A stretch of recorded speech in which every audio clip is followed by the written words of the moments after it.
اعوذ باللہ من الشیطان اللعین الرجیم بسم اللہ الرحمن الرحیم اللہم صل علی محمد وآل محمد وعجل فرجہم فإن اعرضوا فقل انذرتکم صاعقة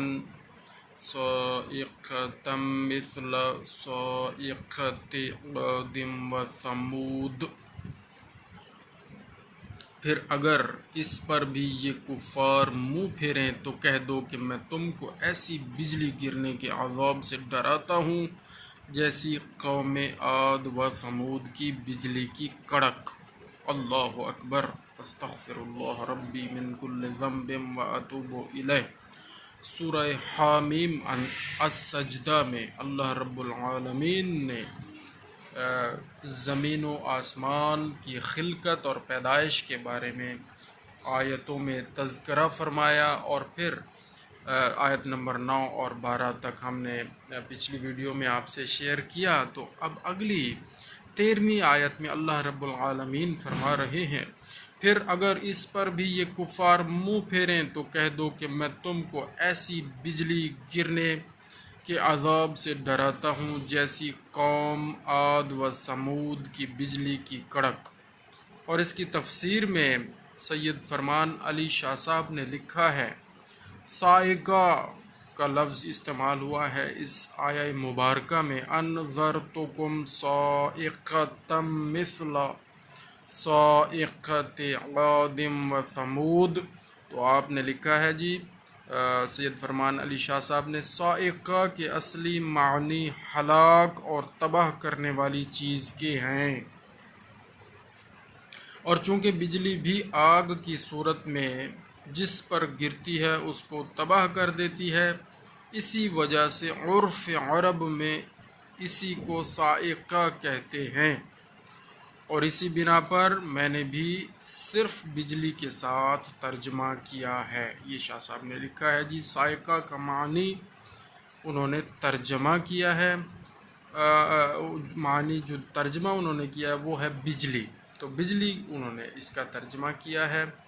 تو ویسے بجلی کیونکہ آگ کی طرح ہوتی ہے تو اصلی معنی صاعقہ کے ہلاک اور تباہ کرنے والی چیز کے ہیں، اور بجلی سے بھی آگ کی صورت میں پھر تباہی ہوتی ہے، تو پھر انہوں نے اس کا ترجمہ یہی کیا ہے۔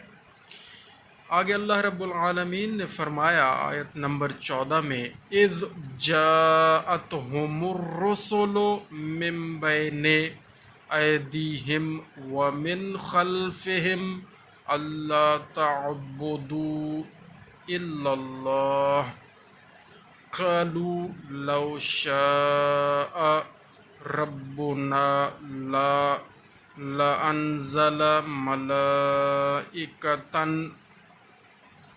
فإنا بما أرسلتم به كافرون۔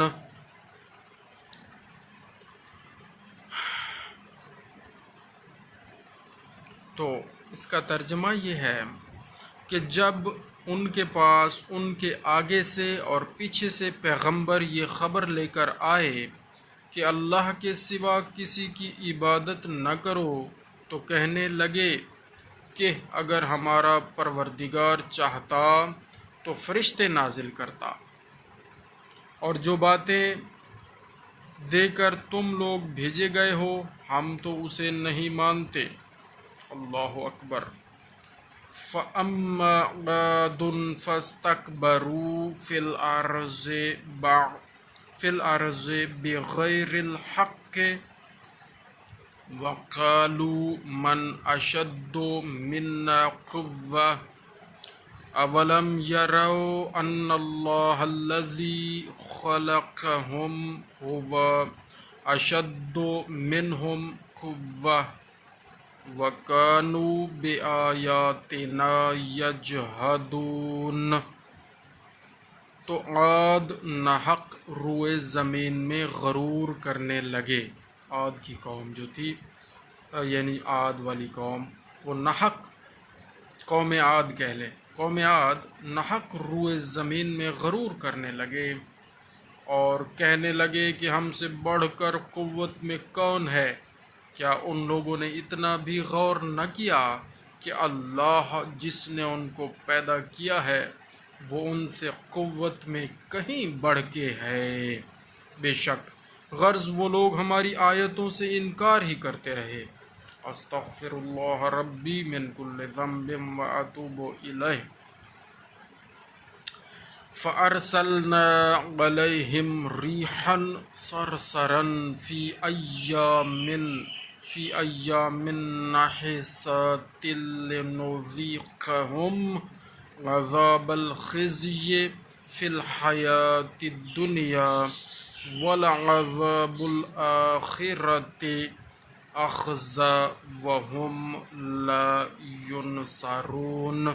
تو ہم نے بھی ان کے نحوست کے دنوں میں ان پر بڑی زوروں کی آندھی چلائی۔ اللہ اکبر۔ ریحن سرسرن، بڑی زوروں کی آندھی چلائی، فی ایام نحسات، ان کے نحوست کے دنوں میں، تو ان کے کا لفظ بریکٹ میں ہے۔ تو ہم نے بھی نحوست کے دنوں میں ان پر بڑی زوروں کی آندھی چلائی تاکہ دنیا کی زندگی میں بھی ان کو رسوائی کے عذاب کا مزہ چکھا دیں، اور آخرت کا عذاب تو اور زیادہ رسوا کرنے والا ہی ہوگا۔ اللہ اکبر۔ اور پھر ان کو کہیں سے بھی مدد نہ ملے گی۔ استغفر اللہ ربی من کل ذنب واتوب الیہ۔ تو یہ آیہ مبارکہ 16 ہے سورہ حامیم السجدہ کی۔ اب 17ویں آیت پڑھنے کا شرف حاصل کرتے ہیں۔ وَأَمَّا ثَمُودُ فَهَدَيْنَاهُمْ فَاسْتَحَبُّوا الْعَمَى عَلَى الْهُدَى فَأَخَذَتْهُمْ صَاعِقَةُ الْعَذَابِ الْهُونِ بِمَا كَانُوا يَكْسِبُونَ۔ اور رہے سمود تو ہم نے ان کو سیدھا رستہ دکھا دیا، مگر ان لوگوں نے ہدایت کے مقابلے میں گمراہی کو پسند کیا۔ اللہ اکبر۔ تو ان کی کرتوتوں کی بدولت ذلت کے عذاب کی بجلی نے ان کو لے ڈالا۔ اللہ اکبر۔ وَنَجَّيْنَا الَّذِينَ آمَنُوا وَكَانُوا يَتَّقُونَ۔ اور جو لوگ ایمان لائے اور پرہیزگاری کرتے تھے ان کو ہم نے اس مصیبت سے بچا لیا۔ صدق اللہ العلی العظیم۔ دوستو یہ سورہ حامیم السجدہ کی آیات نمبر 12 کے بعد 13 سے لے کے، یعنی آیت نمبر 13 سے آیت نمبر 18 تک پڑھنے کا اور اس کا ترجمہ پڑھنے کا شرف حاصل کیا گیا۔ اللہ تعالیٰ سے دعا ہے کہ قرآن مجید کی تلاوت میں، پڑھنے میں، کیونکہ قرأت میری اتنی ظاہر نہیں ہے، اردو ہماری یا سرائکی زبان ہے، تو میں اس حساب سے پھر کوشش کرتا ہوں پڑھنے کی کہ ٹھیک ہو جائے اور بہتر طریقے سے پڑھا جا سکے۔ بہرحال سر اور زیادہ لحن اور قرأت کے ساتھ وہ ابھی تک مجھے نہیں آتا پڑھنا، لیکن بہرحال قرآن کریم دیکھنا ثواب ہے، اس کو چھونا ثواب ہے، اور جس طرح آپ کو پڑھنا آتا ہے آپ اسی طرح ہی اگر پڑھ کے اور اس کو سمجھنے کے لیے اس کا ترجمہ پڑھ لیں تو انشاءاللہ العزیز اللہ رب العالمین اسی عمل کو بھی نیکیوں میں شمار فرمائیں گے۔